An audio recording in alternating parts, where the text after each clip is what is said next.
Hello everyone, welcome to the course on biomaterial for the GATE 2021. Let's understand what is biomaterial.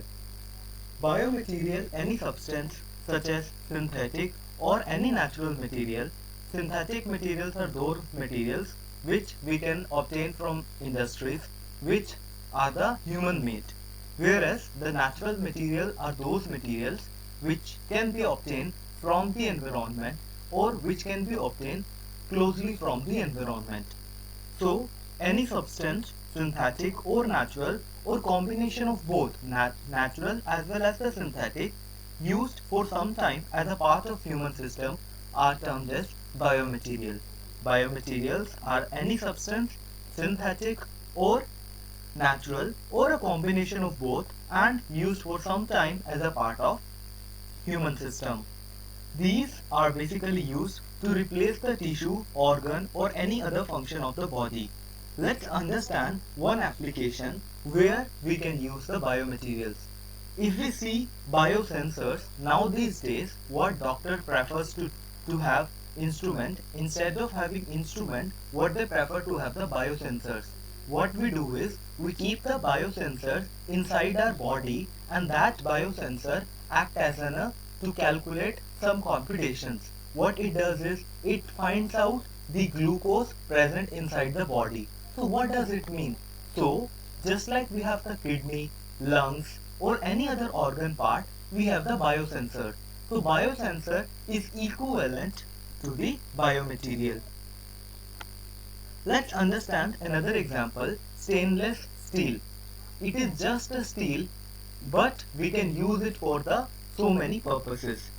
Similarly, we have the pacemaker. This pacemaker should be kept for some time to maintain the proper heart beating. We know that the blockage happens in our body in the aged people. We see that it has so many constraints. Sometimes it happens that once we place the biomaterial inside our body, it has so many properties. It has the compatibility properties. Compatibility properties are those properties which are actually important for our human body. One of the important property is if we are designing any biomaterial, that specific biomaterial doesn't affect our organs.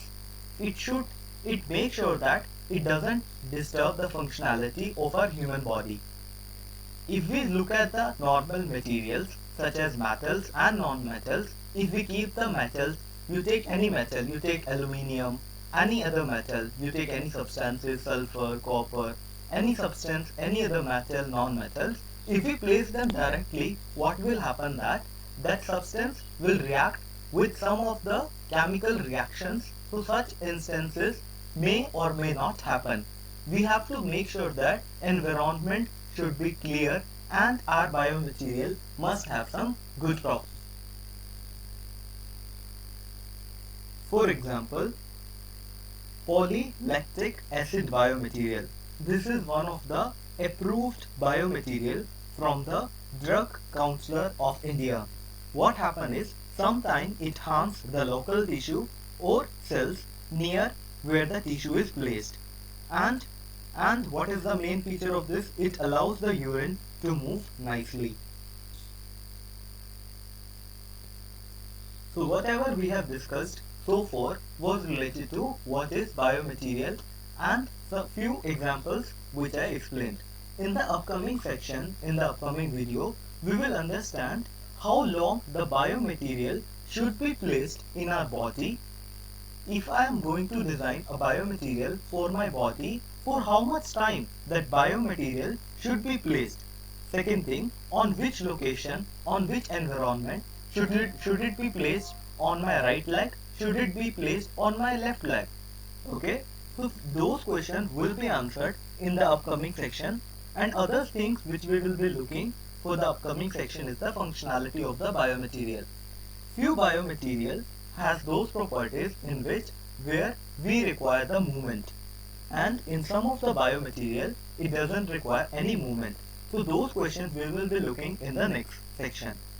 And if we see the biomaterial in the human body, one of the example is Tooth filling. Tooth filling, dental implant, vascular implants are some of the biomaterials which we have been using. Thank you. We will see you in the next session.